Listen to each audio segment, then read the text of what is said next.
Good evening. This is the Norfolk Conservation Commission, September 7th meeting. We're starting right at 7 o'clock. The first public hearing we have is 17 Fruit Street. Is there anybody here from... Okay. Would you like to... Recording in progress. Oh. Sorry, David. Okay. You're proposing a single-family home, correct? Correct. And we had approved it, but it expired on June 10th, so we're looking for an extension, correct? Yes, I'm here on behalf of my son. I'm Dave McCready. Oh, okay. Chris McCready owns it. I spoke to the engineer, and he suggested maybe... Oh, you need to use the microphone, please.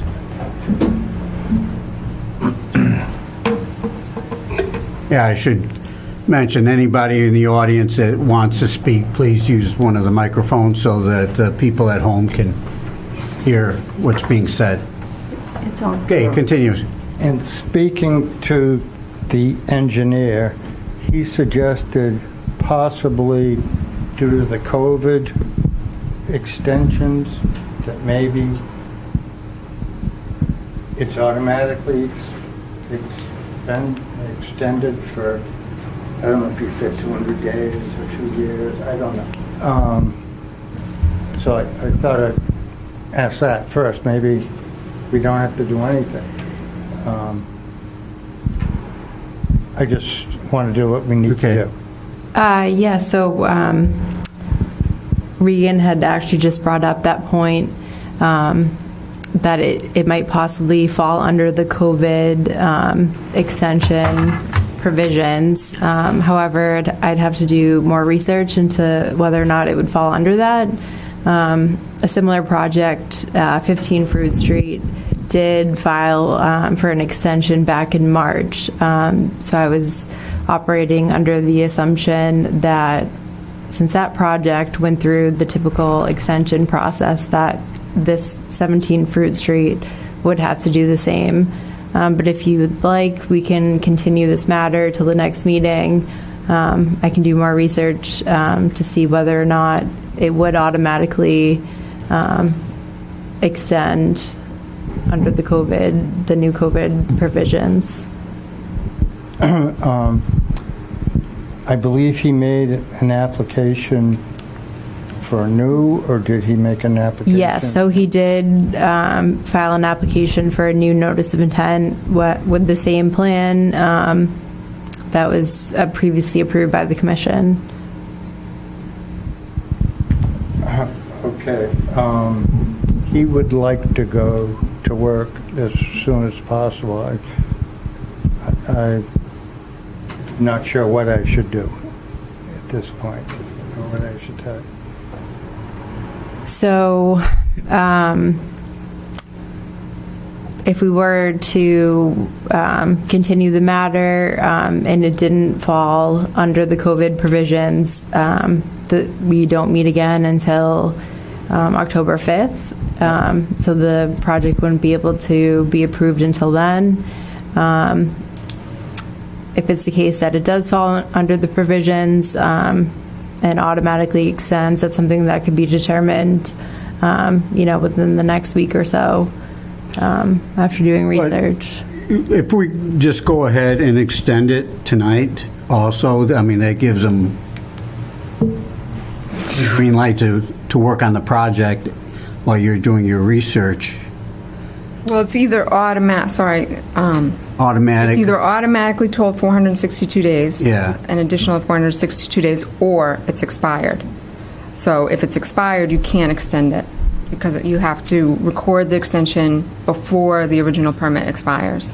Correct. So we can either vote to issue a new permit and record that tonight if that's what the applicant wants to do, or we can do some more research on if it's automatically extended 462 days from the original date of expiration. What would that COVID, what would the COVID extension be? How long? 462 days, the length of the state of emergency. That would be plenty of time. Would it be possible to vote to grant the new one if it was necessary, and if it's not, just go with the 462? Is it the issue that we don't know if it falls under the COVID extension? Yes. So is it 462 days from when it was issued? So it definitely applies to all permits that were issued before March 10th, 2020. And so it says, a permit that was issued and in effect as of March 10th, 2020, which has an expiration date of July 1st, 2021, the expiration date would be extended by 462 days. The number of days the state of emergency was in effect. Legislation enacted in 2020 during the governor's state of emergency provided extensions for permits issued by conservation commissions, zoning boards of appeals, and planning boards similar to those under the governor's orders. Blah, blah, blah, blah, blah.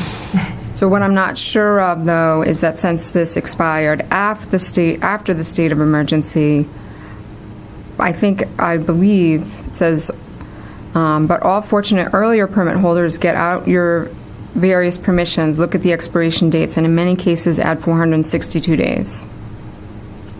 But this is expired. But it might, because COVID happened, everybody got more time to do stuff. Yeah, right. Right? So a lot of people weren't working during COVID, so they automatically extended the length of permits. But then in one article I just read, because I don't have my stuff at work available, the guidance that I got from the Mass Association of Conservation Commissioners, I can't read it here, unfortunately, but it articulates guidance to conservation commissions on what it can be told and what can't be told. But I'm pretty sure that all permits that were issued before the state of emergency were given an automatic 462 days. Is the site going to have to be reflagged? Yes, it will. They've deteriorated. It's going to have to get reflagged anyway. Right. Yes, definitely. That's a condition of the I think it's going to permit. be 30 days, get it reflagged, you go out and inspect it, and we can check with the COVID issues during the 30 days. So I would postpone this till next meeting, and it is what it is. Right. Especially with, how busy surveyors are right now. It'll likely take that amount of time. Okay. So I think that's a good compromise. What Mr. Finney was saying, since it's been so long since the wetlands out there have been flagged, all the flags have deteriorated. So one of the conditions would be to have the flags relocated by survey and have the boundary of the erosion controls also relocated by survey. And that, should take some time. And after they're relocated, I will need to go out there and inspect those. And by that time, it'll roughly be around the time before our next meeting. So if it is the case that, he does need to go ahead with the new notice of intent, that work can take place in the next month before our next meeting. With those action items. With those action items.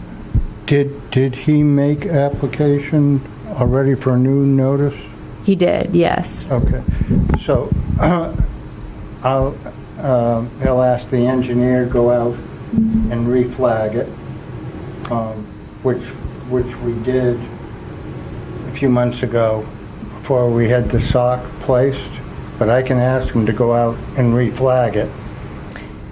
Yes, I did see there were survey marks for where the erosion control boundary should go, but the wetland flags themselves weren't there. And I have spoken with Chris about this, so he does know that is something that is going to need to be done. Okay, so I'll report back to him. Okay. The wetlands reflagged, and we'll come to the October 5th meeting. Okay. Yes, and in the meantime, I can look more into the issue of whether or not it automatically extends and be in touch with him, whether or not he needs to come to the October 5th meeting or whether or not it's still currently active. Okay, good. One more question, if I could. You said number 15 was requested for an extension. My daughter, his sister, has it under agreement, and we're just waiting to close. So did Dominic request to extend it? I believe he was, yes. I believe Okay, it was good. him that requested that extension. Okay. Now that we've had that general discussion, we need to open up the hearing. Right, and then continue until Yes. Okay. October. So I'll accept a motion to waive the reading of the public notice on 17 Fruit Street. Notice of intent. Maggie Carl, so moved. Al Finney seconded. Is there any discussion on this? All in favor, say aye. Aye. Opposed? Okay. I'll accept a motion to open the public hearing. Al Finney, so moved. Maggie Carl, second. All in favor? Aye. Aye. Opposed? Okay. Is there any further discussion among the commissioners? Anybody, you want to speak anymore? I'm all set. You're done? Okay, I'll accept the motion to close the hearing. Do we have to move it, or do we just close it? We do have to vote on it. Close it. Are we Or not to closing it or close, to continuing it? continue. Oh, I'm sorry. I'll accept a motion to continue this until the next meeting, which is October 5th at 7 o'clock. Stone, I make a motion to move 17 Fruit Street to October 5th, 2022 at 7 o'clock. Second? Maggie Carl, second. All in favor? Aye. Aye. Opposed? Okay. We'll take care of it then. Thank you. Thank you. Thank you. Okay, the next one is 86 North Street, notice of intent. First, I'll accept a motion to waive the reading of the public notice. Maggie Carl, so moved. Is there a second? Stone, I second. Any discussion? All in favor? Aye. Aye. Opposed? Okay.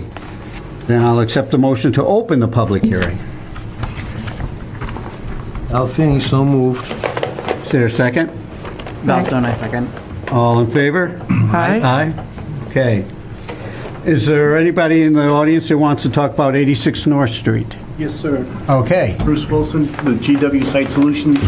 And Can you use the microphone, please? sure. You can either sit there. Yeah, that's a good idea.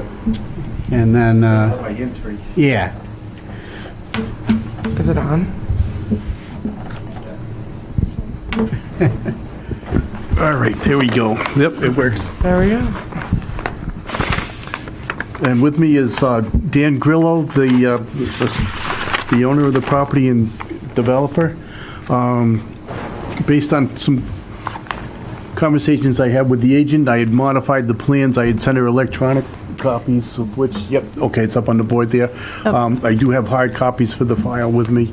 Great. We're going to construct a single-family home with a septic and on-site well. Unfortunately, they paved North Street, and we didn't get the water service quick enough, so we have a moratorium to deal with. So we're actually going to put in wells, which are now on site. The first two lots there, 17 and 18. What lot number is this? This is lot 18. It's the middle lot of the three that we did. There's a small amount of work that would be done in the 100-foot buffer zone for some of the off-grading on the septic. And then there's, I've got some pictures here. There's a lot of debris that the former owner had with his wood shop, his firewood business, of which you can see I've got some clouds on here, but I mean, that whole area has been degraded, and we want to go in there and clean it up. That's why we're such a big impact in that area. Yeah. I don't know if anybody's been out there or familiar with it. The limit of work has been marked out, and there is a siltation barrier with silt fence and straw wattle in place. And you'll see the pictures come around here that Those are ones you put up? yes, Okay. that was surveyed in. It's in place. We would like to be able to get in there and get the debris out of there as quick as possible. We don't have a DEP number, so obviously we'll be back on your October 6th meeting to close and finalize the project. But it's in a nutshell, we've got about 3,000 square feet of buffer zone that's going to be altered, mostly with cleanup with a little bit of off-grading for the septic. Okay. Are they the same pictures? Yeah. Yeah. Just moving. You guys can both look. I like big pictures. So this debris is down further towards the pond area out back? Right, the debris is in this area here. Okay. There's more debris on the next lot. You know, if Danny does purchase it, we'll be back, and there's a structure down really close to the edge of the pond that's there that would have to be taken down. That's not the green shed. Yeah, Is it? yeah, How far away from the water is it? it's not too far. Is that right? Oh, it's deceiving. From the road. Yeah, it's, I want to say maybe 45, 50 feet from the edge of the pond. Oh, okay. Yeah, now the trees are gone, you can see. Yeah. I know you can see in there pretty good. Caitlin, I take it you've been out there and saw. I did, yes. Any discussion? Any comments? We have some comments from the public. Okay. On video? Oh, okay. Yep, on Zoom. We have Kyle, looks like we have Ashley and Kyle from 79 North Street. Kaylee, is it? Is it Kaylee? C-A. Oh, that's their last name. Yep, Okay. Yep. We're hoping that it can be guaranteed that the 100-foot buffer will be maintained, that any damaged area will be replanted. With native plants that clearly distinguish the zone from the yard space. It's our intent to just take the debris out. Whatever mature trees are in that area, we're going to try to save them. The off-grading is minor off the septic. It's 2 feet up against the septic, and it feathers into the hill with about a foot to a foot and a half of material. Do you have any problems with invasive plants on that lot? Like you did on the first lot? Yeah, I mean, you had to take down, you can see that took down some extras. Not so much. It's Mostly on the mature trees. I mean, the guy covered the whole ground with tree stumps and wood that he never finished cutting up to sell. Oh, okay. So when we take it out, I mentioned to Danny we may want to, look at some underbrush type of plants or something, that maybe some high bush blueberry or something like that might have some wildlife. But it's not meant to be lawn area. Oh, okay. So we'll let it go back natural. Okay.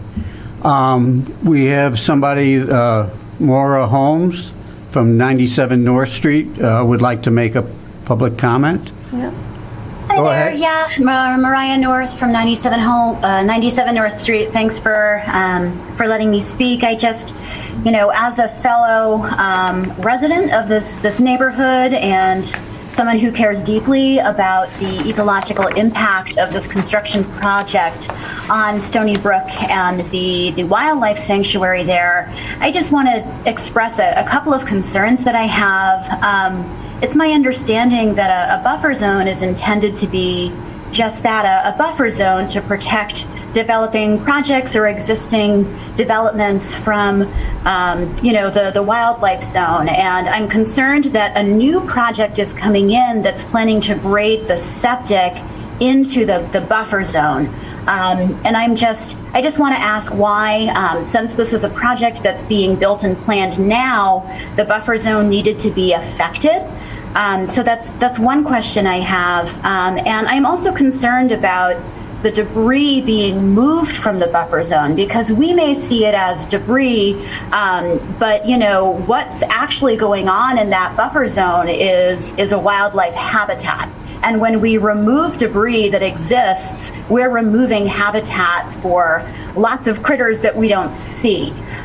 So I just, as a concerned citizen, I would just like to request that we handle these kinds of projects really mindfully and think about doing as little harm and as little change as possible when a new project is coming in. Thank you for listening, and I'll take my responses here off camera. Okay. Yeah, we do respect the buffer zone, and we try not to impede on it. What are your comments regarding the buffer zone? Are they intruding into it? So some of the work is within the 100-foot buffer zone, obviously outside the 50-foot no disturb. In regards to removing the debris, I do agree that sometimes, stacks of wood, things like that can provide habitat for different wildlife. The debris that's on this site, the piles of stumps, a lot of it's rotting, not, ideal wildlife habitat, not significant value. One of the special conditions I was going to recommend would be planting spreading the New England conservation wildlife mix in the areas where the debris is removed. That seed mix contains a lot of different plants that will provide wildlife habitat, food, storage, things like that. Definitely an improvement from what is currently there. I totally agree. The wildflower wildlife mix is great. I was on the Rhythm Commission for 8 years, and we used to recommend that quite frequently. It will take readily, doesn't require a lot of watering, and grows, doesn't get out of control, and it's usually not invasive. You might even have some nice flowers in it that are pleasant. But I agree, the wildflower mix would be a great solution for that area. Okay. There is a comment from Tim Holmes. Tim? Hi everyone, Tim Holmes, 97 North Street. Just wanted to expand a little bit on that. It's my understanding that we're talking about a 3,000 plus square foot impact within the buffer zone. Is that correct? That's correct. It's about 3,200 square feet of degraded debris that we're going to remove, and I guess you could say replicate with an underbrush or a wildflower mix area. So what we're going to do is clean it up and then let it go back to its natural state, wild. Without debris. Right. Less the termites. That's a pretty significant area, as a concerned resident, who also is mindful of the conservation land around. From my perspective, it would really be ideal if someone came in, a naturalist came in and did a survey of what was there, what was living there, and put together a recommendation for how to best replicate that going forward. This seed mix, I have no idea if that's even something that's going to take in a woodland area. Certainly things that might look like rotting stumps, are pollinator habitats. We've got a lot of mason bees, sweat bees, things like that are pretty critically impacted right now.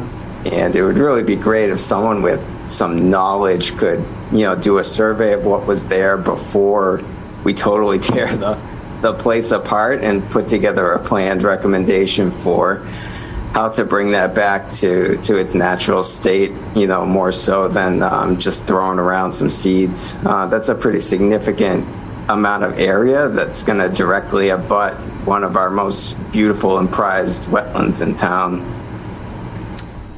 Mr. Chair, if I may, I will include my resume. I have 48 years of experience in this particular type of development.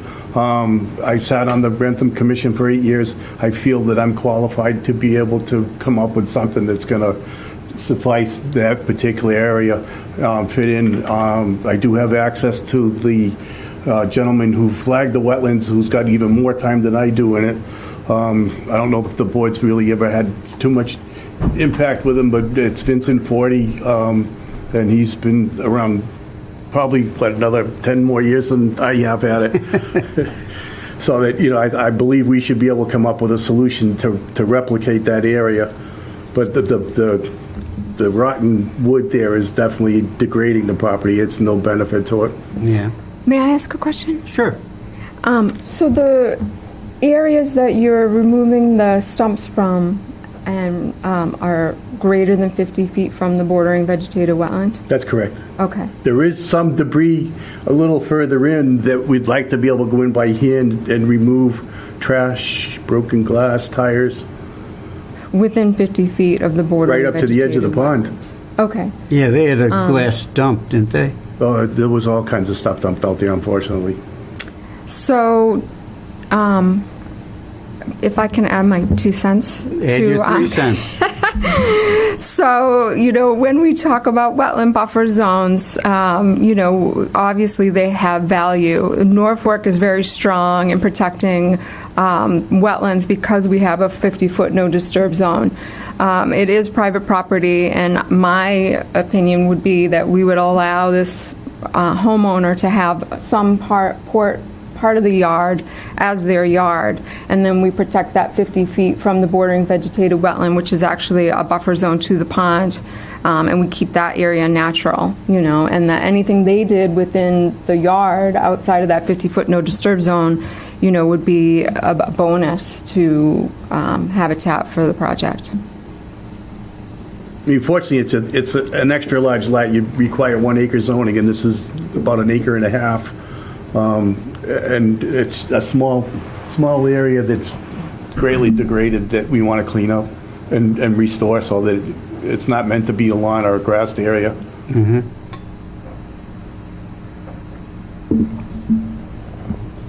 What would you be going in there with as far as machinery? Oh, in the area where the debris is? The logs, something with wood. Something with a small bucket, maybe a skid steer or something That's small. where I'd be more concerned with. I mean, I don't know if you have an excavator that can reach in and pull the stuff. But actually, doesn't you Roger's excavator has a thumb on it too, right? Yeah. You get in there with a skid steer and you're liable to tear up a lot more than that. Would be my question on what you're removing it with. The hand picking at the 50 foot that's great. that's great. But as far as a machine going in there, it's been dry, but now it's been wet. Yeah. No, I mean, he's got a track-mounted excavator. I agree if it's got the thumb and then load it into a truck. Yep.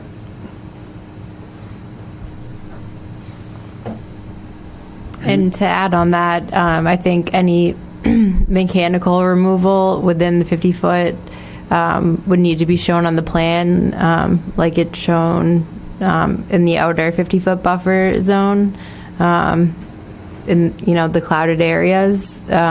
If that is something, if mechanical removal is something that's being considered. I mean, anything beyond the 50 would be by hand.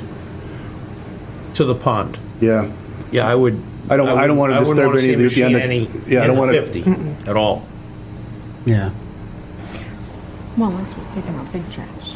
Well, yeah, but tires, I mean, there shouldn't be big trash in there, except for the shed that I heard. How close is that to the... No, it was actually the dwelling of the guy that cut the firewood. Oh, okay. It wasn't... house. It was a modular home. Yes. Or what do you call it? A pre-panelized home. I haven't been past that. That's why I didn't know it was that close. He was that close to the pond. Yeah, it's deceiving from the road. Yeah, okay.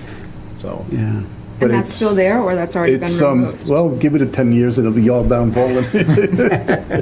It's in pretty tough shape. Yeah. The resident, Kyle, also asked, is the buffer zone 50 feet and not 100 feet? We read 100 feet in the notice of intent. You want to explain that, Caitlin? Sure. So there's a 100-foot buffer zone from wetland resource areas And the presumption is that any work that takes place within the 100-foot buffer zone has the ability to adversely impact well and resource areas. So any work that takes place within the buffer zone needs to come before the board for approval. And that's under the State Wetlands Protection Act as well as the town bylaw. The town bylaw also has a 50-foot no disturb buffer zone, which means that no work is allowed to take place within that 50-foot no disturb without a waiver from the commission. And the commission upholds that 50-foot no disturb, especially on undeveloped sites, even, sites that, have been previously disturbed, such as this one. It seems like that there has been, a lot of different uses on this property over the last 100 years or so, which is why there's, different types of debris in various states of decay. Or so they've got flower pots, all kinds of stuff, yeah. Yeah, I believe it was a nursery at one point. Yeah, it was a nursery of florists. They had, I think they even had wild chickens and eggs. And Oh, yeah. yeah, the Bremlis family had quite a menagerie of all kinds of stuff. Yeah, in a greenhouse. And Yeah. okay, I think you've answered Kyle's question. He thanked you. Oh, okay. I can't really see the screen that well. I've been emailing back and forth with Kyle. Kyle, feel free to ask or email me any further questions. Oh, is that right? Too. Yeah. He had asked for copies, so I'd emailed him over, digital files and a couple back and forth. So feel free, Kyle, to reach out, and I'd be more than willing to work with you. I'm also a neighbor. I live up. Yeah, we saw you up on the site. Yeah. I guess I was out there on a Saturday. Yeah, and I was asking about what's going on. But now, the lot we're talking about, that's a center lot, correct? That's the center one, yep. Okay. There's a total of 4 lots on file with the land court. Yes. The 4th lot has the existing homestead of the late Mrs. Bremlis. And then there's one more lot between that Danny has an option to buy that has that green dwelling on it and an old dilapidated garage that's pretty well ready to fall down too. Yeah. Gives the fire department something to practice on. I know I asked them if they wanted to do a practice burn on it. Yeah. Okay. So where do we go? We have to wait for a DEP number, so you won't. Yeah, we do have to continue it. Right. Okay. I want to accept a motion to continue this. Or do we have to? We don't close it. We just continue it. Correct. Continue it until the October 5th meeting at 7:05. I would just ask that the board, if they could, put some little bit of deliberation together so that once we have the DEP number, we could, walk away with an order of conditions. We're starting to get out of the nice weather to be able to get the foundation in and stuff. Yeah, I think Caitlin can put that together and we'll be able to, so you'll be able to go. Does the board have, I would love to be able to get in there and start grabbing that debris. I know it's kind of tough to without the order conditions, but he does have a crew lined up with a truck and a machine that could go in there and start pulling it out. I think we should have a DEP number at least. I'm not first. comfortable with work Okay. before a permit is issued. It's unpermitted. Yeah. Walk-in But stuff, I wouldn't have unfortunately- a problem with the walk-in 50-foot buffer, but I wouldn't want to see any machines in there yet. Yeah. Well, we'd have to, and the erosion control would have to be in and Yep, the erosion all that control kind is of all in. stuff, and it's supposed to be recorded and all that kind of stuff before any work. And Yeah. there's an appeal period.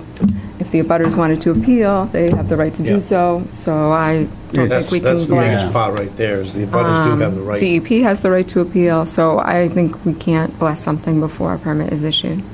But I don't have any other questions on this particular, or concerns about this particular application. Anybody else? Okay. All in favor of continuing to October 5th at 7:05, say aye. So, well, I think I'll make the motion that Oh, I we thought we continue made the to motion. October 5th. We didn't. Regan Milani. I'll second that. Okay. Okay. And now all aye, yes, aye. Aye. Opposed? Are these for the file? These are hard copies of what I sent you over. Okay. So it is continued until October 5th. October 5th for the DEP number. There you go, thank you.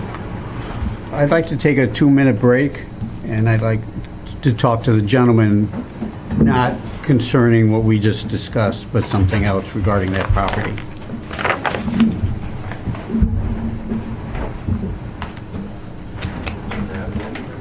Is this an unprecedented moment? This is what's happening. This is an empty chair.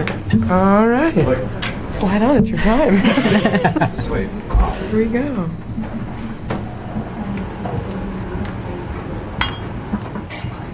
This is the busiest it's ever been. I've never seen so many I people was here. hoping it was going to be.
Unprecedented times are over. Okay, let me write that down. Heavily concerned. Dave had a side. Sidebar. Okay. At least it wasn't in a quorum. 15 Ridgefield Road. Anybody here from 15 Ridgefield? Nope. Okay. Caitlin? I'm not Do you have to sure open that this? they're planning to attend. Do we have to open it first? Yes. I will I accept got a promoted motion up here. to waive the reading of the public notice for 15 Ridgefield Road. Maggie Crow, so moved. Second. Valstone, I second. All in favor? Aye. Opposed? Okay, motion to open the public hearing. Maggie, Maggie Crow, so moved. second. Regan Milani, second. All in favor? Aye. Opposed? Okay, it's open. So, 15 Ridgefield Road. Caitlin. Okay, so the applicant submitted a request that the commission make a determination whether the work described in the application is subject to the Wetlands Protection Act. The work includes the removal of 2 trees on the property. The trees are located Can you blow that up a little bit? pretty closely to the rear portion of their home. Both of the trees are problematic. Tree number 1, that's actually tree number 1 right there, is a large pine. It's kind of difficult to see, but there's actually a large crack that's in the center portion of the trunk that's been expanding. So that's definitely, an imminent danger of falling over and potentially damaging the structure, or, a threat to human safety. The other tree is located on the other corner of the house, which is a red maple. It's mature in age. Some of the larger limbs that are hanging over the house are showing signs of decay. Some of them look like they might be dead. So definitely in the future pose a threat to the structure, if they fall. So they want to remove those 2 trees. They've proposed planting shrubs in place of the trees that they intend to remove. So the property is actually located along Stony Brook. So the trees themselves are located within the 200-foot riverfront area, as well as the 100-foot buffer zone to bank. There is floodplain on the property, but the trees are located outside of the floodplain. Are they planning to leave the stumps there? That is not clear in the application. It said Well, that if they were going to plant shrubs, we would want them to grind the stumps. If they, or they could leave the stumps and provide habitat complexity with, some level of tree trunk. But they are very close to their house, so I would think shrubs would be a good alternative. Yeah, and if they can, I guess we don't want them to remove the stumps. Would that cause any kind of water or erosion problem, potentially? I think, there is the potential. A project like this would likely be done within a day, where a company would come in, remove the trees, remove the stumps, and then, stabilize the area. Similar to previous determinations the commission's made, we could, potentially condition this to be weather dependent, have the work done on a day where it's not going to rain, or rain isn't forecasted.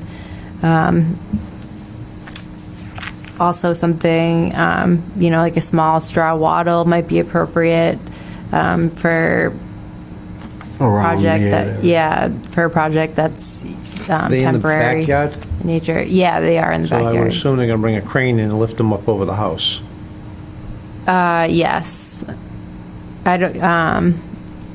Yes. Kind of hard to tell from. I would think. I would hope, the plan. So there's the driveway, and then there are steps down to the backyard that I don't think you'd be able to get equipment down. So. Fine. I just curious. I would assume. Yeah. So I think it would be a crane would be involved.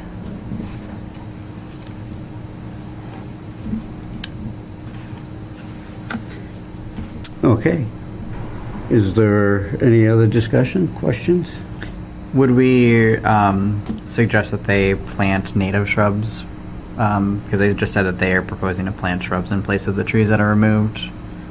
Yes, they did. I think they had in the application mentioned hostas, which are native. But they're not plants. I mean, shrubs. That's just that hosta, like Hostas, the deer Branches love, off the that's, ground? that's deer lettuce. Sorry to say, but I have a lot of my yard and I don't have any more because the deer came in and ate them all. Yeah, so I think that was kind of what they were thinking, because they do obviously provide, they are a food source for wildlife. And a lot of times they don't grow that tall, but technically they are shrubs. They will grow to shrub level.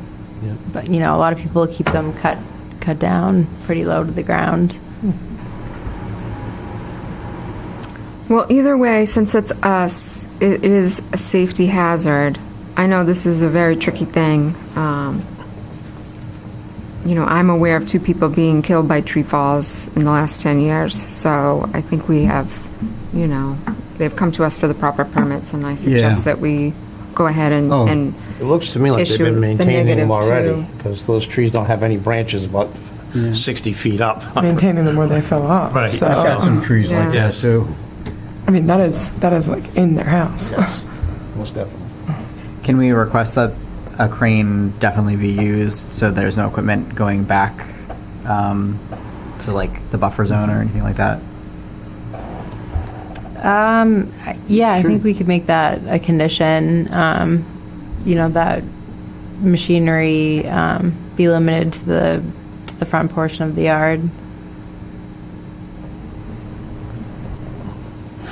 Heavy equipment. I think they're going to have to use a crane anyway from past experience that I've had, but Yeah. it might be good to have it there just so they know they can't bring a skid steer out back and drag the logs around the side of the house and out. or Right. No.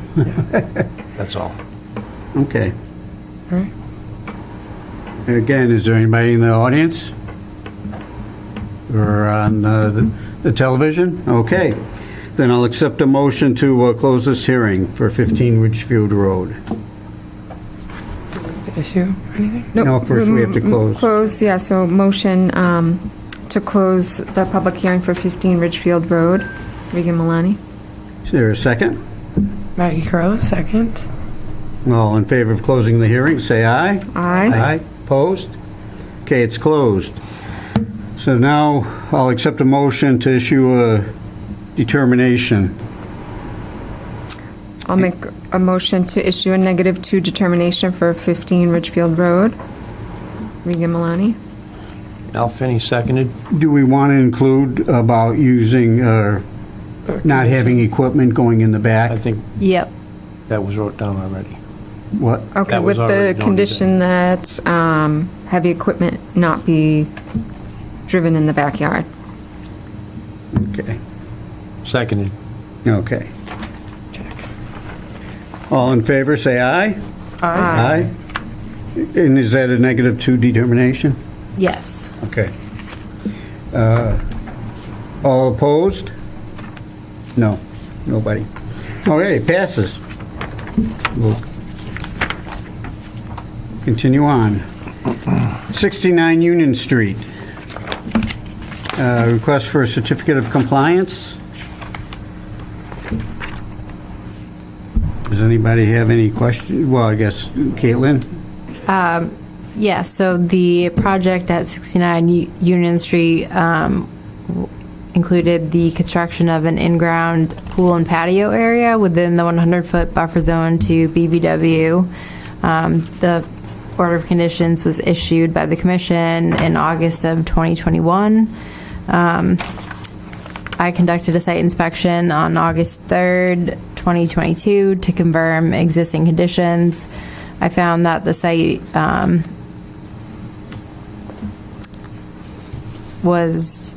the pool and patio area was built in substantial compliance with the approved plan of record. And it appears that all of the general and special conditions of the order were adhered to. And so based on a review of the submitted materials and my site inspection, it's my opinion that the commission can issue a complete certificate of compliance for the project.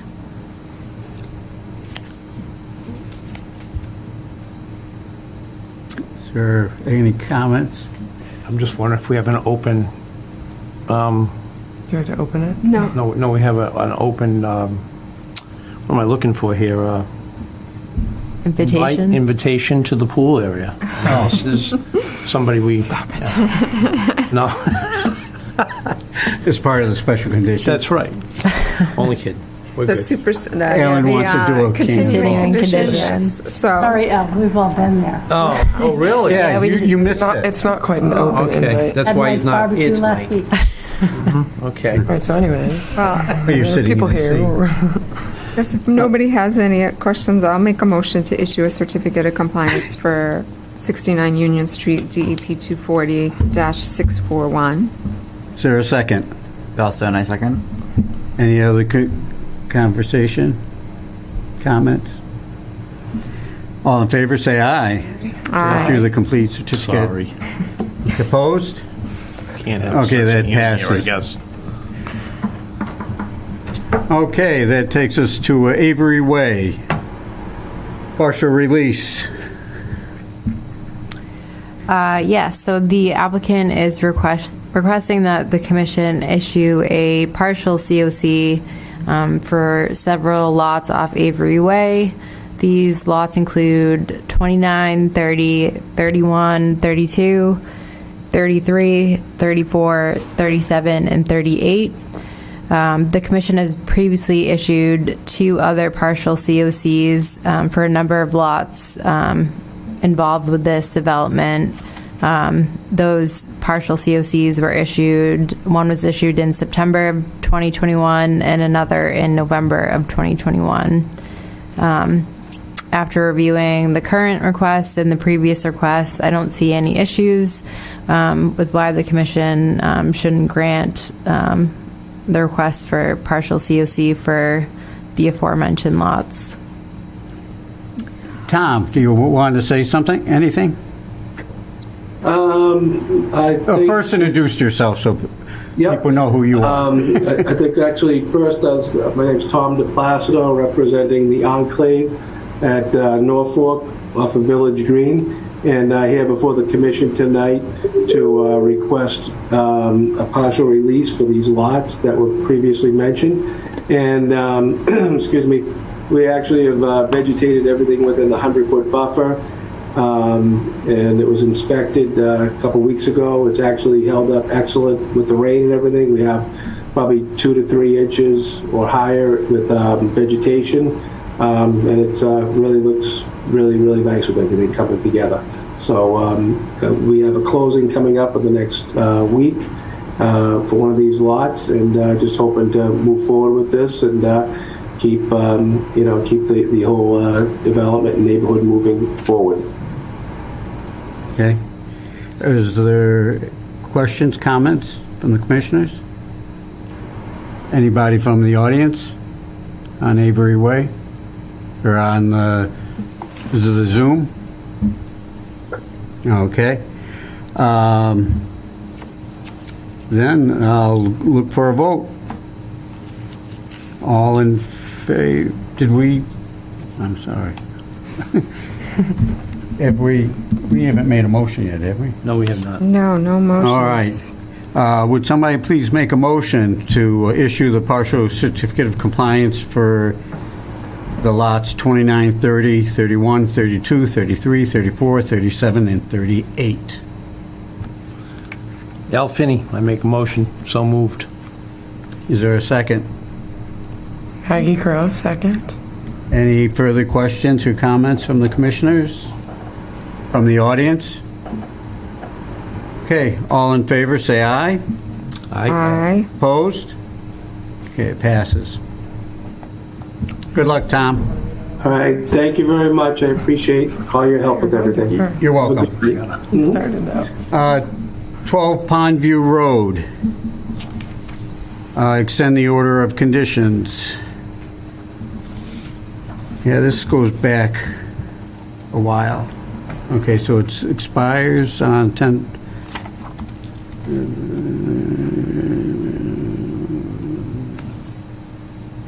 Okay, so this was about regarding the drawdown of the water. Yes, so The original order of conditions was issued in 2016 for the management of invasive aquatic vegetation in Callahan Pond. It was issued to the Pondview Homeowners Association. They got a 3-year extension in 2019. And so currently the order of conditions expires October 12th of this year. So far, management has only included winter drawdowns of the pond, and so far that has not been successful in controlling the invasive aquatic vegetation in the pond, which is mainly water lilies. So the Homeowners Association is currently reevaluating their methodology.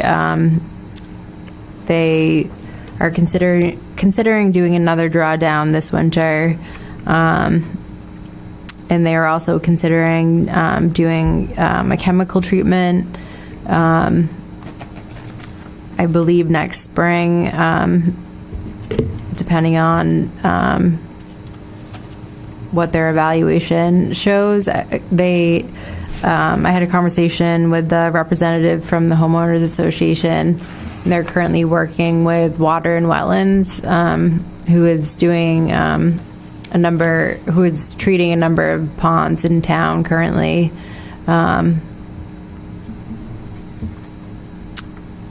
And I believe they're also involved with the evaluation as well. So they don't have to come in before us for the treatment because it's under the original one. Yeah, so the drawdown as well as chemical treatment are both included in the original order of conditions. Although chemical treatment hasn't been used so far, they were trying to just use the drawdown methods first, which, like I said before, has been unsuccessful. If you look at aerials of the pond, it's pretty much almost entirely overgrown with lilies at this point. It needs the chemical. I think that evaluation will probably show that a chemical treatment will be necessary. Okay. Mary Ann Magner? Hi. Hello, can you hear me? Yes, please identify yourself and where you live. I'm Mary Ann Magner. I live at 22 Pondview Road. I am a member of the Pondview Homeowners Association and, just as an aside, a former member of the Norfolk Conservation Commission. Okay. What would you like to say or add to the conversation? I think your agent has summarized it quite well. We're asking for an extension of the permit to keep it active. We do plan to try drawdown again. One of the challenges is the outlet that was constructed some years ago as part of an off-site subdivision wasn't at the time designed, I think, we were not part of it, but I don't think it was designed with any kind of drawdown or elevation of pond water in mind.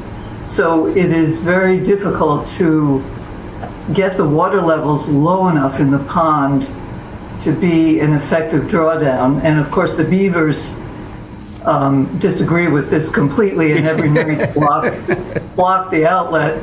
And then we've also had some mild winters since we started this. We really haven't had a good hard freeze.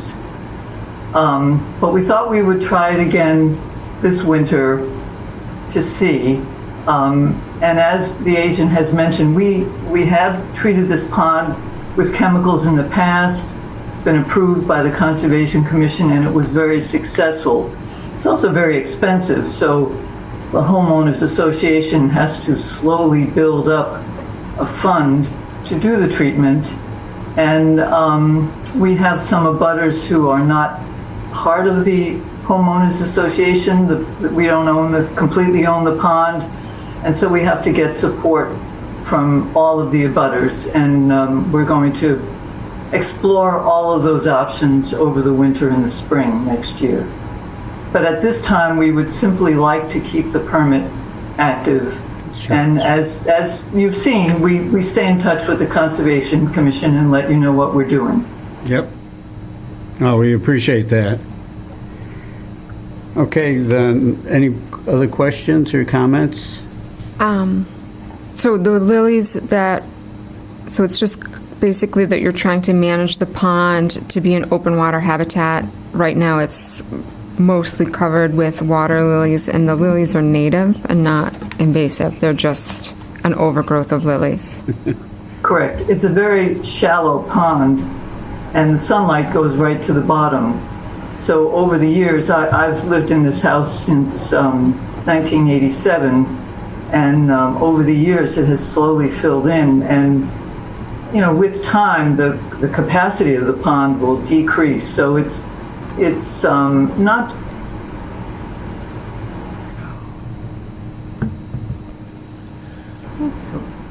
Did we lose you? Just dipped out. Not support the wildlife and the stormwater functioning and floodwater functioning that it now performs. Okay. I'll entertain a motion for a 3-year extension to the OOC for Callahan Pond, 12 Pondview Road. Valstone, so moved. Alfani, seconded. Any further conversation, comments from the commissioners, from the audience? Then we'll take the vote. All in favor of extending the order of conditions for 3 years, say aye. Aye. Aye. Opposed? Okay, passes. Good luck this winter. Thank you very much. I appreciate the support. Oh, you're welcome. Okay. Next is 115 Park Street, an enforcement order. First, Caitlin, would you like to explain what happened or the conditions? Sure. So I became aware of a stormwater runoff issue happening on Berry Lane on August 23rd.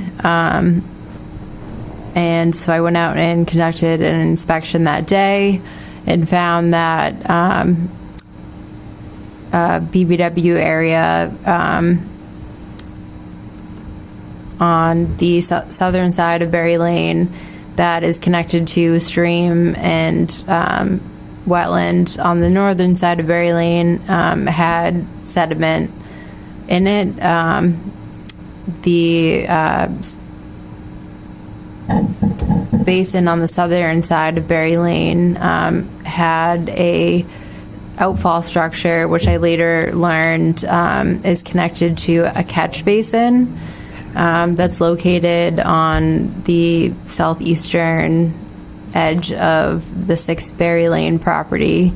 At the time, it appeared that polluted stormwater was coming off of the 115 Park Street property, flowing into that catch basin, and then ultimately flowing into the BVW depression, and then into the culvert and stream.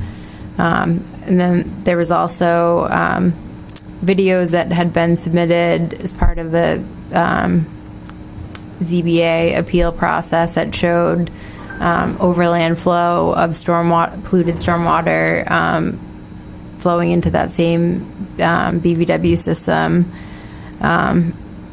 So based on that information, I mailed out an enforcement order on August 24th with the conditions of a cease and desist on for activities on the property, and my condition of stabilizing any soil stockpile areas and putting up erosion controls around the stockpile locations.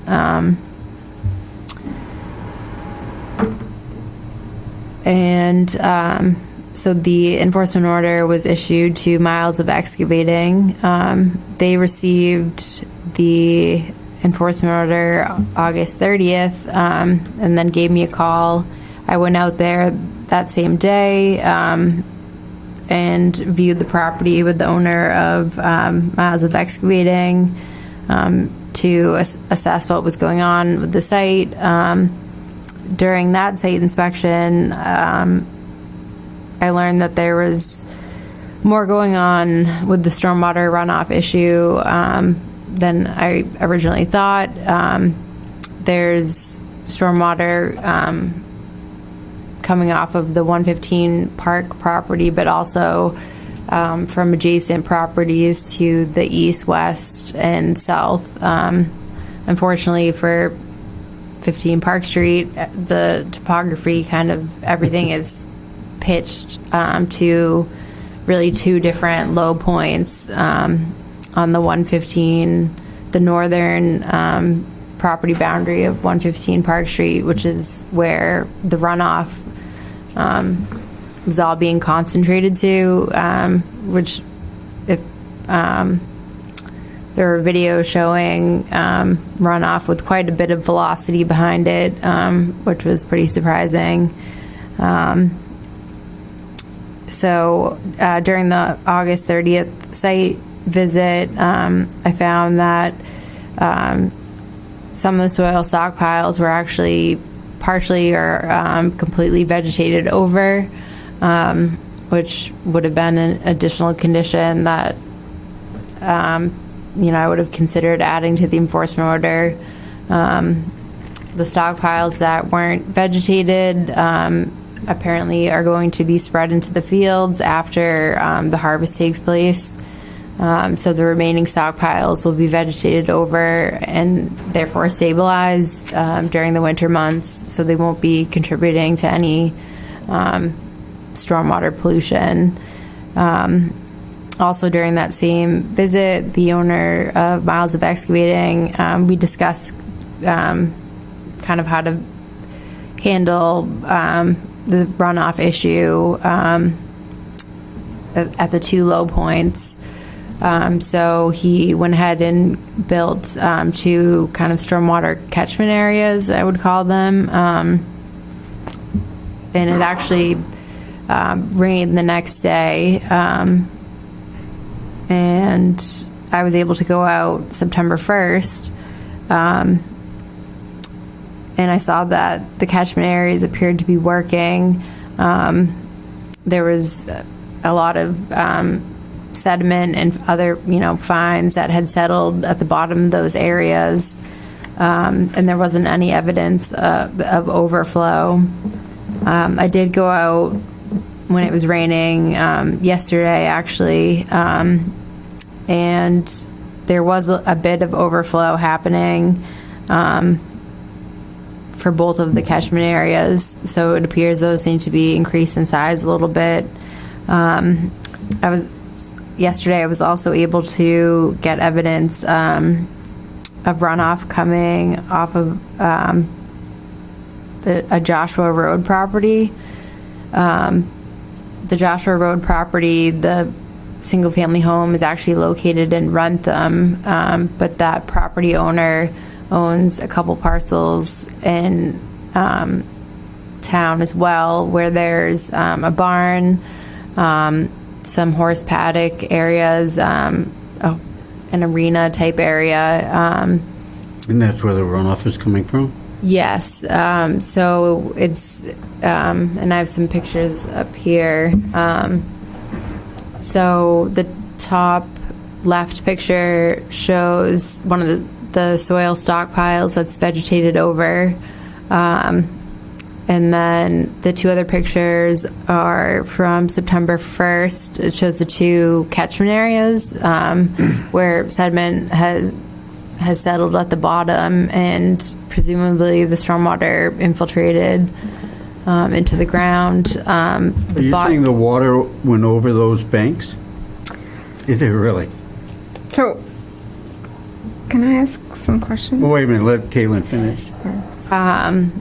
The bottom right picture is one of the horse paddock areas. That is a very densely packed crushed stone material that acts almost as like it's completely impervious. When I was out there on September 6th, it was, water was pooling and running off of it just like it would pavement. I think the next page shows photos from the September 6th. So these were taken September 6th, yesterday. The top left shows the BBW basin that's on the southern side of Berry Lane. It's kind of hard to see, but there's the outfall pipe, and obviously sediment-laden water. The picture on the top right is where that flows to on the northern side of Berry Lane, and you can also see that the water has sediment in it. The picture on the bottom left shows one of the catchment areas that was overflowing a bit, and then the picture on the bottom right is actually to the east of the horse paddock area, where there was standing water that was stained a reddish brown color, likely due to fertilizer. Where exactly the fertilizer came from, I'm not sure. If I could interject a little bit, Sure. Since I have horses, I've noticed that the red tint usually happens with large amounts of urine. Okay. So that is probably why that Could be is why. dyed Okay. red. Are you done? Are you done? Pretty much. I'm dying to ask questions. Yeah. Cut her off. And then if you want to go to the Gotta next cut you off page, for there's 1 an second. aerial that kind of shows the whole property. Okay. So you can see Berry Lane. Is that the white? Yes, the long. Yeah, the longer one. Yeah, Yep. Park And Street's on then the left. and The red circle is the BBW depression, and then on the other side is the stream and BBW area. And then in purple, which is kind of hard to see, where the two catchment areas were built. Up on the top, in the center? It's kind of in the center. Yes, where Those two, Elaine. okay. Yeah, right there. There's actually 3 of them. There's the one to the left of the big one. Yeah, there's a third smaller one. Were you interrupting me? Do you have a question? Dave, due to conflict, I've worked with Timmy on projects and stuff. I'd like to recuse myself from this. Okay. How many do you need to know? How many do we need to cover quorum? Because I have to leave soon, so. We do Okay. we do need you. Okay. Since you can stay out for that. So, It'll be a few minutes. Okay, go ahead. okay. So back up. So there was work done without a permit in bordering vegetated wetland and land under water bodies and waterways. No, so the work is actually outside of the 100-foot buffer zone. However, the polluted runoff is all flowing into BBW and ultimately altering BBW. Therefore, the commission has jurisdiction over that activity, even though it's outside of any buffer zones.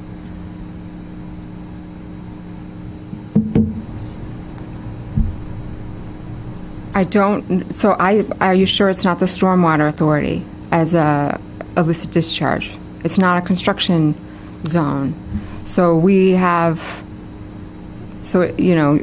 work that they're doing, you're saying, is impacting it by filling it but it's pollution.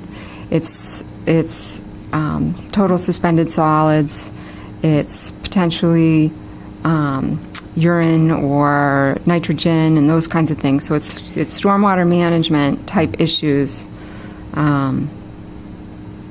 So it wouldn't be the Stormwater Authority, it would be the commission that has jurisdiction over this, and it wouldn't be the DPW as sort of an illicit discharge item. So there is an illicit discharge piece to this puzzle. Some of the stormwater runoff does flow into a catch basin, which then flows into BVW, which would be a point source discharge. There is also overland flow of polluted stormwater that's flowing into the BVW, which is altering it. 6 Berry Lane had actually filed with the commission back in 2014, I believe. And photos showed that depression is having, it was filled with reeds. There was some shrub type vegetation within that, which it's now just, there's no vegetation in there. There's about anywhere from like 3 to 7 inches of sediment at the bottom of that depression. There's less sediment on the other side of Berry Lane. So if this property is disturbing more than an acre of land, I would think that I'm just wondering if then it would be required under the town stormwater bylaw to come for a stormwater management permit and put stormwater management into place that's engineered. These things these kind of areas don't look engineered. They look like sort of patchwork done by somebody to try and stop the water that aren't both this calculating the property volume. and the Joshua Road property are land in agricultural use, meaning they are exempt from local town zoning bylaws. They're not exempt from the Wetlands Protection Act, though. I think I'd like some representatives, I believe, are here from Miles. So, identify yourselves. Tim from Miles of Excavating. So, last name? Conowitz. Okay. So what happened is, if you don't mind, I want to stand up for a second. Please do. Please. Put all these new houses on Warren Drive. That's a whole new subdivision. All the gutters to these houses, daylight behind me. So it pushes down into this farm. That is all hard, no gutters. Then this house, everything pitches down here, same way. So we get all the water that never went through the farm. Now it goes through the farm.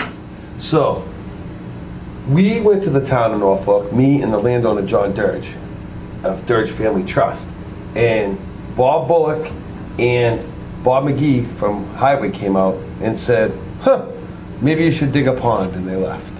That was the end of it. So we didn't see any more. We've dug little trenches through the woods, which I've shown Caitlin. We've tried to divert water. It all comes from behind. It never did. I paved the driveway. I forget what year it was. Bob McGee's like, if you pave the driveway, it's going to help you because the gravel was washing into the road. He helped me out. The town paved the driveway. I paid for it. Now the asphalt's all blown out of the driveway because the water's getting under the driveway. You can't move the water enough places up there. We never had water like this until they blasted and built that house. This is not surprising. So this barn here has a huge roof. And I stood up there. I have a lot of pictures too that I took. The water, it funnels. And it comes from these houses and comes down. Me and Caitlin walk the old Toils End Road. It comes down and it goes through here.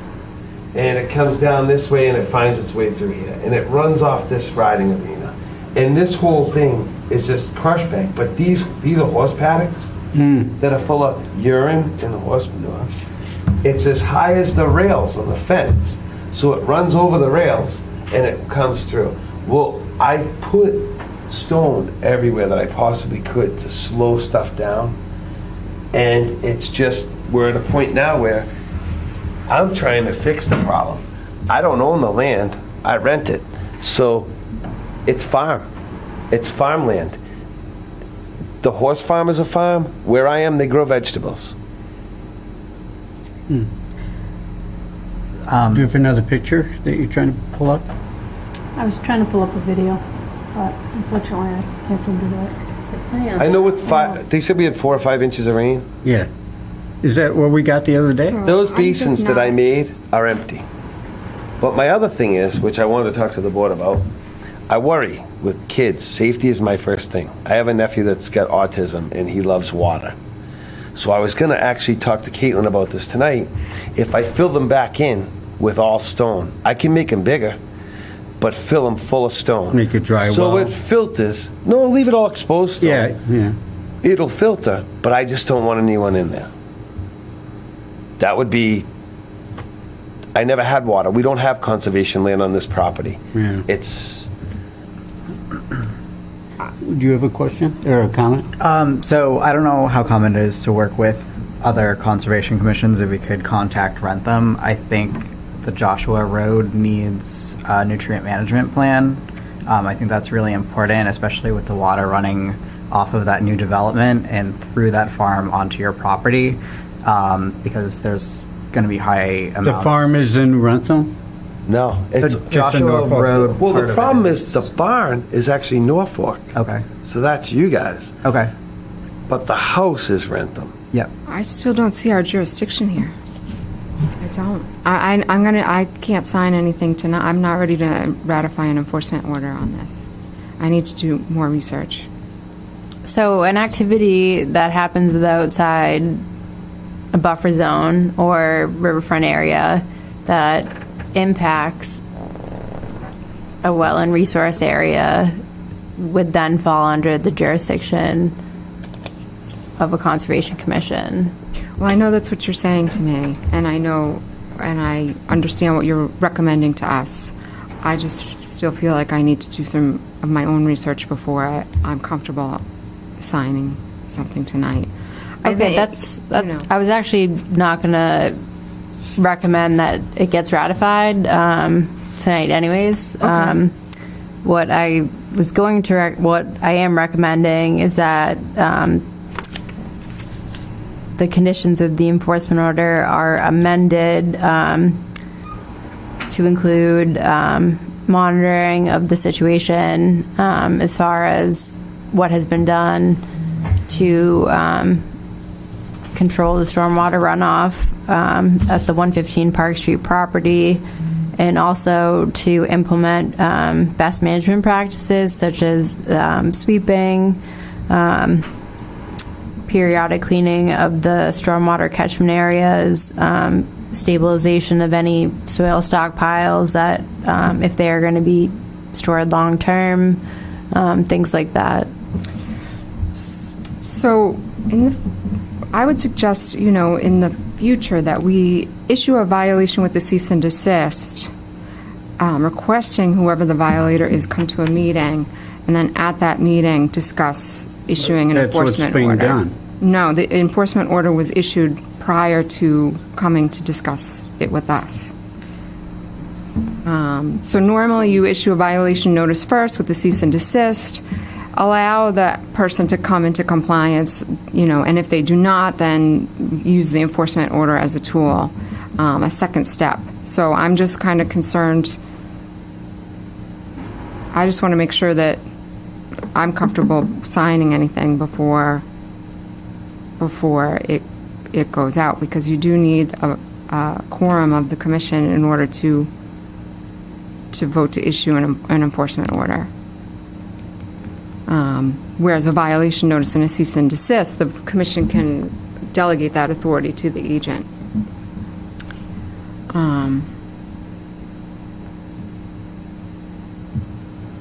Okay.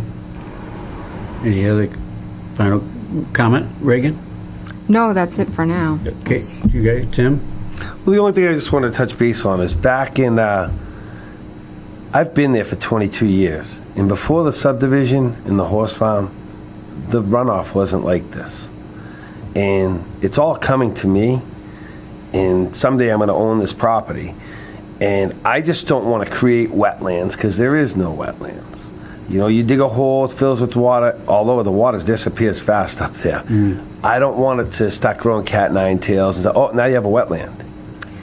And the other thing is I want to look into the catch basin, because that catch basin, if all this runoff's going in that catch basin, that I know people have dug around that basin before, not me, and I want to know if that's not a legal catch basin discharging into town stormwater, I think we got to look into that, because if it always flowed through there before, and now all of a sudden there's a big problem with the water, and if we are discharging private water from a residence into town stormwater and a town drain, from what I understand, that's not legal. You need a permit. You have to recharge it into your property, just like all the houses behind me. All those houses should be recharging the gutters into the ground. Now, it fell through the cracks or whatever, and no one wanted to listen back when it was being permitted, and it just kind of got swept away, which is fine. But now who deals with it? Do I pay to have everything piped and engineered because a builder that made millions of dollars didn't do it? Unfortunately, Or yes. do I pay, the horse farm that's behind me, do I pay to have his engineered? I mean, I don't know where the line draws. Al, do you want to make comment regarding the I catch don't have basin? enough information on the basin. I believe I know which one Tim's talking about. We have gone there and cleared it. Do you know, Tim, if it's cleared or is it plugged? It's in the woods. It's It's not behind the the one on house. Park Street. No, it's behind a house. Okay, so that would be a Barry LaRiviere question with stormwater.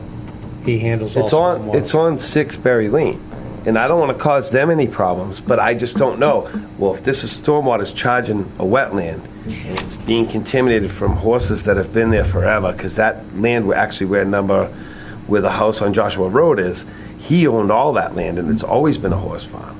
Now it's a subdivision, I get it. But the horses are there, which now, if that's urine running across the surface of the ground, I don't know, that makes sense because it was going over the railings of the fence. But it seems like it's all farmland. So if you have urine and stuff like that going into a catch basin, yeah, you're going to pollute the wetlands. I agree 100%. Well, it's an illicit discharge, but that's under a whole different set of regulations and not necessarily the Wetland Protection Act. But in the end, yes, if you have a stormwater system, if you put in a stormwater system, but it has to be engineered, you can't just dig a hole. If it's engineered, then under the Wetland Protection Act, a stormwater system that's engineered, even if 20 years from now becomes a wetland, if you have a plan that shows it's a stormwater system, it's not protectable as a wetland resource area. So I guess the biggest problem I have with this is the people that I rent from have been on that farm since 1950-something. They never had to do any of this. Yeah, and that's why I just had an enforcement order, and I'm looking into statute of limitations under the state for stormwater. He's talking about another town. Another town, yeah. So, I mean, I've got some, a little bit of experience with this, and I'm just not, if you've cleared and you've been clearing over time, then there's a statute of limitations on what you can go after and how to enforce under the stormwater standards and state law. And then also the town stormwater bylaw comes into play with it too. Because I don't. Ideally, we make sure it's all clean. All of that is pollution going into our water. We're drinking that water. That's recharging our groundwater. I mean, none of us want to drink pollutants that are going into our water. And so, as a good resident and as a good citizen, you should pay to engineer on that property stormwater systems that are going to capture that, infiltrate it, and remove all those pollutants before it gets into the wetlands. That's the idea. Whether or not our body has the ability to force you to do that, force your property owner to do that, I'm not sure. But should we do it? Yes. So it really needs to go behind me then, and then behind him, because the water never came through. Can you put up the other picture? Map? So Warren drives a new road. It becomes a private matter between property owners. So we're talking about, is there damage to the wetlands, and can we require somebody to do something to protect the wetlands? That's our jurisdiction. But as far as if stormwater is coming onto the property that you rent or that somebody else owns, then you would have to document damage onto your property or economic costs. Like we make you pay $100,000 to add stormwater to your property, then you have to hire a lawyer and go after your neighbors because you're saying that their property, the work that they did on their property is causing your property damage. But we don't mediate between neighbors, you know? So Okay. even if it's coming through, we're looking at where that pollution is coming from.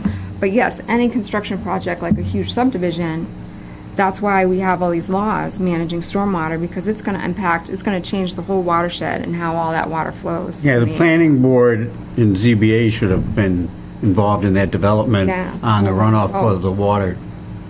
When you walk through, everything's piped right out the back. The gutters are direct dumped into the back. And then it dumps onto the horse farm, then it comes to me. Yeah.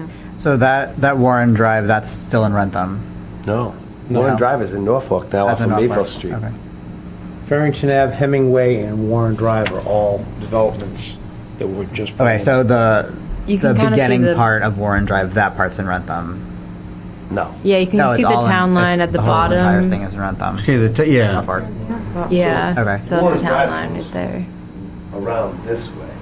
It goes Yeah. back into So the old part is the in old part, is the in Rentham. original Okay. part that was put in 1973 Yeah. is Rentham. Okay. Yeah. Well, you would hope that when those subdivisions went in, that they put in the proper stormwater management, and that abutters, when they got notified, went and said, you know, participate. But, Way back then. you know, obviously. That wasn't that old. Warren Drive and Hemingway and all that. Al, do you recall how old That's probably the last 8 years. Oh, is that all? Yeah. And the thing is, knowing the area, like Tim said, that was all woods, everything. Yeah. And if you go over on Maple Street, there's a wetlands on Maple Street that used to have a ton of water in it now, or then. Now it doesn't have as much because of the development that went in has redirected stuff. This development? This development of Warren Drive, Hemingway, and Farrington. So maybe didn't get a third-party review that should have been done to look at the grading and all of that stormwater recharge and all of that should have been done. And this is the effects later on. So how does the town proceed, you think? Is it under us, or is it? Yeah, so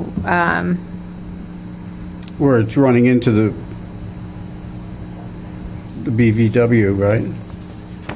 yeah, so it's a fact that stormwater is running into wetlands and altering it.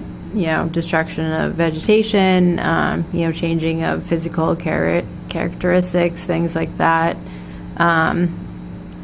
Exactly how and who needs to fix that problem still needs to be determined.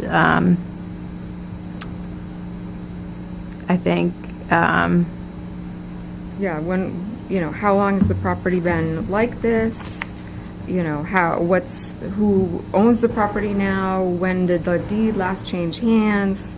What is the stormwater bylaw? Which property? The property in question. Because our commission, for the filling of wetlands, I know that we have up until 3 years after the last transfer of deed in order to do any enforcement action.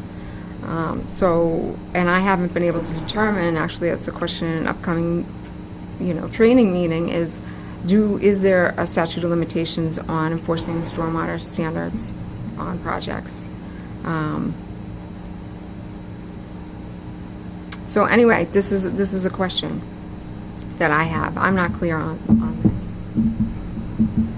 If they were driving around with a bulldozer, filling in the wetland physically, then I would say, yes, we have jurisdiction.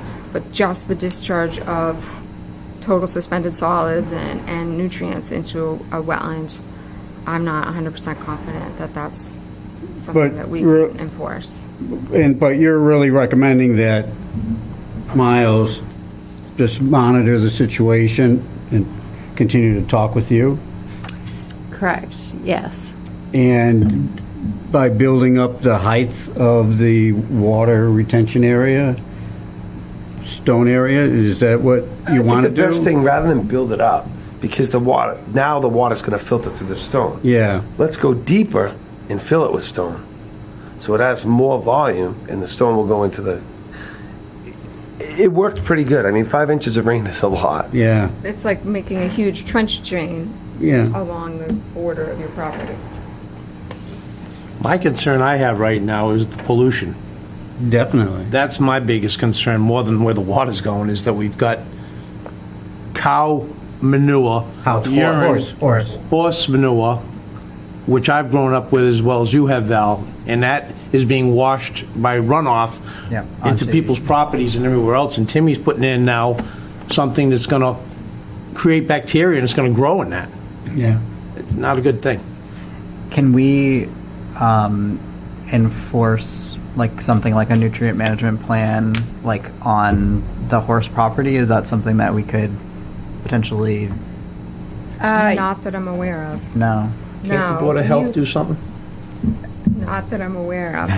only, I don't think so. Because it's farmland, which excludes them, I would assume. Well, from it's any. They're not. It wouldn't be exempt from the Wetlands Protection Act. Right. And from what I understand, if an activity is altering a wetland resource area, even though it's outside of a jurisdictional area, the commission has the right to issue an enforcement order or request compliance. Alteration can mean many things. It can mean, destruction of vegetation via sediment, changing of physical characteristics, chemical characteristics, like you said, nutrients being washed into that storm drain. So I think that is something that that we can look into pursuing. Okay. In the meantime, what can Miles do or recommend or? So I think in the meantime, what has already been done seems to be working. Obviously, yesterday's rain event was larger than average. The rain event on August 31st, the closest measurement I was able to find was from the Providence Airport, and it was about a half an inch of rain. And for that rain event, the catchment areas seemed to have worked. There wasn't any evidence of overflow during that rain event, which is actually above average. A lot of times when stormwater events are monitored, typically commissions will require monitoring after a quarter inch of rain. So, which is an average rain event. Is there any comments or questions from the audience? Please identify yourself, including your address, if you live in town. Hi, Gary Sullivan, 6 Berry Lane. Just wanted to mention that Tim and I have worked on this issue a long time. John, the landowner, worked on this issue a long time. Yesterday's rain, or the last couple of days' rain, is the first time I'm not repairing parts of my property, so I think in that sense it's working.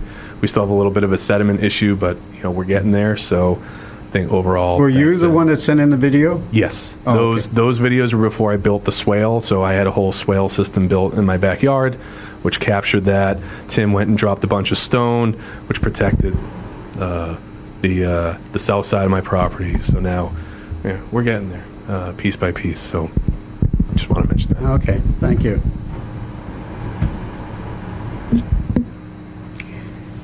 So you're suggesting we ratify the enforcement order, correct?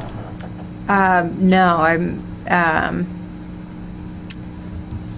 I was suggesting not ratifying the enforcement order as it's currently written. Okay. Potentially making amendments and issuing a different enforcement order with a different set of conditions that include monitoring. Although obviously Massive Excavating has proven, more than willing to work with the commission So it could be the case where, we continue to communicate with each other and not actually That'd be the best way. issue an official enforcement order. Okay. So the enforcement order that you sent, if we don't ratify it, it just dies, correct? Correct. Is that what we want to have happen? I think that would be okay in this situation. From what I've seen, the mitigation measures that were put in place appear to be working. According to the abutting property owner, it does seem to be working. So I think that, with continued monitoring and some additional effort, that issue can be, worked out between the two parties. And then in the meantime, I can look more into potentially working with the Joshua Road property, putting a nutrient management plan into place, because there still is, the issue of polluted stormwater running into that catch basin. So. Okay. Can I add one more? Yes, sir. 6 Lane, Gary Sullivan again. Thanks. So it's getting better. Some of those pictures, there's like a pool skimmer in the retention pond. That's because I have to clear algae when I have house guests, so it doesn't look disgusting. So it's getting better, but there's clearly a nitrogen or some sort of issue that we got to get to the root cause of. So that would be great because my back's starting to hurt. It's a lot of algae on a hot summer day. If I have people coming over for dinner. So. I did notice the pool skimmer and was wondering exactly why. That is why. It's there. Okay, Yeah, that makes sense. Novel approach. Whatever works.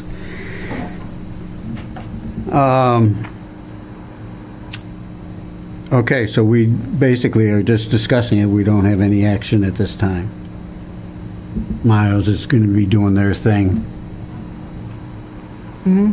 And we'll just keep in monitor touch. it. Yep. Violation, that we're, and an issue that we're concerned of, but we're just going to do more research Yeah. and continue to work with the Yeah. property managers to see if we can improve the situation. Yeah, and then the big part will be with the horse farm too, to stop there. That's a big stockpile of manure that I've seen, if I'm thinking where it is. It's very large. They can get free, and I'll have to look it up because we had a horse farm. The town that I work in, we had a horse farm that had filled over an acre of wetland, and we issued an enforcement order, and they did voluntarily get a manure management plan, and they got some instruction from whatever the co-op is to help build a facility to manage the runoff from that and to help compost it, and actually are selling it now. But I don't think it's something that we can require of them. They've started putting it in dumpsters. They did? Yes. But when the dumpster fills with water, it just It does leak oozes out, out the yeah, sides of the so I don't dumpster. know. They have setups, obviously, because I've Yeah. seen them be built and implemented. yeah. And obviously, we want that. We want them to do that if they will. It's not something that I don't think we can force. Well, I think, if Caitlin can go and talk to the property owners and see what they can do. Yep. Okay. And we'll wait for your feedback. Any other discussion? We'll just continue on then. Yes. Okay. I think we're about done. Is there any other issues that the people in the audience want to bring up?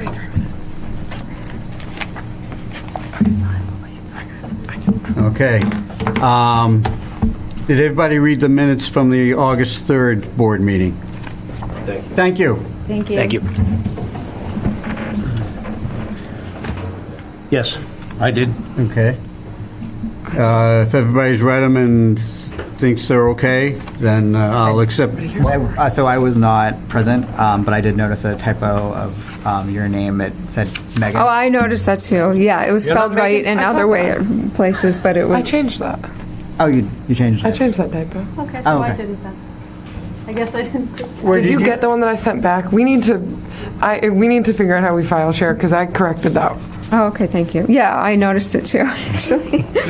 I wasn't present either, Dave. It was just a typo. I read But it, thank I you, wasn't. Val. We don't count it. Doesn't matter. Is it in? Oh yeah, no, it's not. All right, so should I not sign this? No, it's fine. You could circle it. I It's did on there. circle it. Okay. And initial it, please. Okay. Thank you for staying.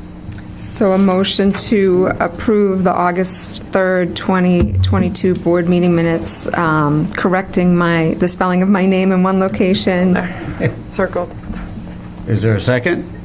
Maggie Crow, second. All in favor? Aye. Aye. Opposed? The minutes are passed. Is there any other business? Elaine? Any other business? Nope.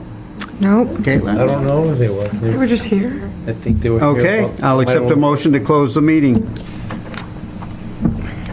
A motion to adjourn the September 7th, 2022 meeting of the Norfolk Conservation Commission Is there a second? at 8:45. Maggie Crow, someone? All in favor, say aye. Aye. Aye. Opposed? Okay. Thanks again.